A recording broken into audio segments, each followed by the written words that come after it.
Okay. Which commands? Which ones do I have to follow to get that stability? Tell me the highlight. Give me the Reader's Digest version, Tim.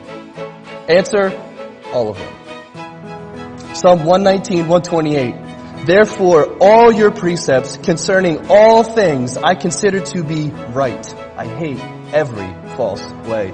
Listen to how sweeping that verse is. God, everything you've said about everything is perfectly right, and everything that goes contrary to what you said is wrong, and I hate it.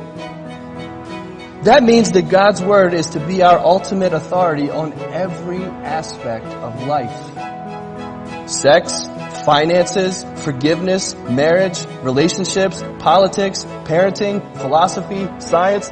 Everything God says about everything should be heeded and submitted to for the obedient believer. It ought to be our ultimate guide for life and self. That's why it fails when somebody chooses to obey part of God's Word. But the parts that are a little more offensive to them or don't quite suit their lifestyle, they'll kind of overlook and they'll appreciate some of what Jesus said, but not all of it. No, Jesus tells us here, it's hearing and doing all of His Word. It's submitting to what He says, not what I think or what I feel. I'd also like to point out that the stability in this parable comes from the unchanging nature of God and His Word. In God's Word, we've been given a perfect material to build a stable life. He's given you what you need to build a stable, lasting foundation. He's put it right in your grasp. Again, the stable life is not without storms and difficulties, but what we see for the person who lives in obedience to God's Word is that there's life on the other side of the storm. There's more than just right here, right now. And even when my life is assaulted by floods and winds and rains, I have God's Word that endures forever. Listen to 1 John 2:17. The world is passing away and the lust of it, but he who does the will of God abides forever. Forever. He who does the will of God. Don't deceive yourself in thinking that hearing the Word of God leads to everlasting life. It's doing. And ultimately, the credit goes to the quality of the foundation, not the skill of the builder. If you were to walk past these two men's lives in this parable here and see after the storm the fool's house in shambles and the wise man's house standing strong, you know what you'd say? Wow, what a foundation. What did he build with? Jesus doesn't praise the wise man for having more skill or expertise than the fool. It's not that he was a craftsman who knew for years how to build a solid foundation. No, the quality is not in the builder, it's in the foundation. It's not the story of how wise we are and the good choices that we've made. It's the testimony of God's Word that is the solid rock. Praise God for the foundation that He offers us. It's not the ingenuity of the builder that makes the difference. It's obedience or disobedience to the words of Jesus. Let me just close. I opened up and I talked about Monty Williams, the assistant coach for the Oklahoma City Thunder.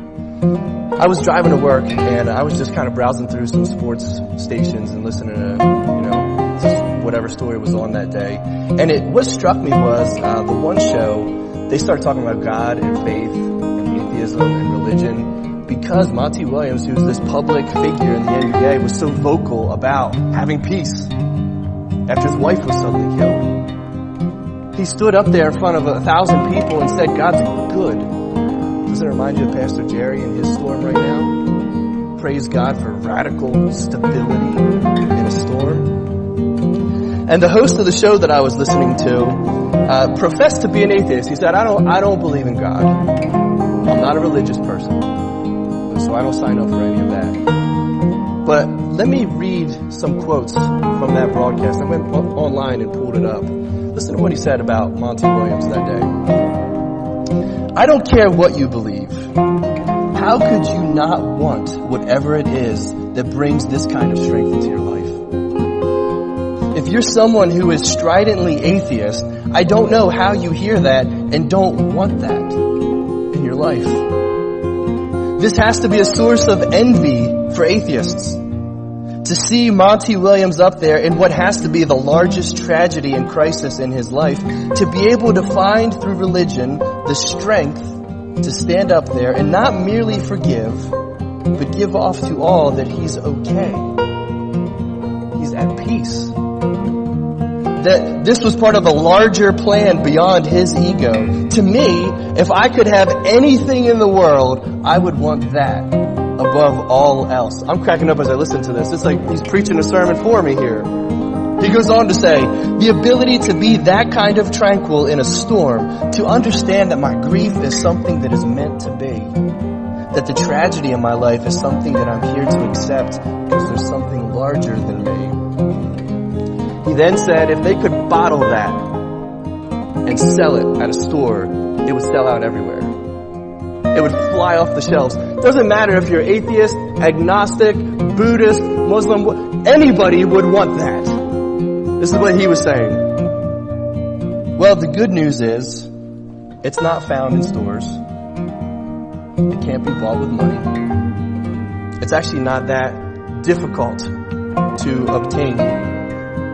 It's available to all who submit to the words of the Lord Jesus.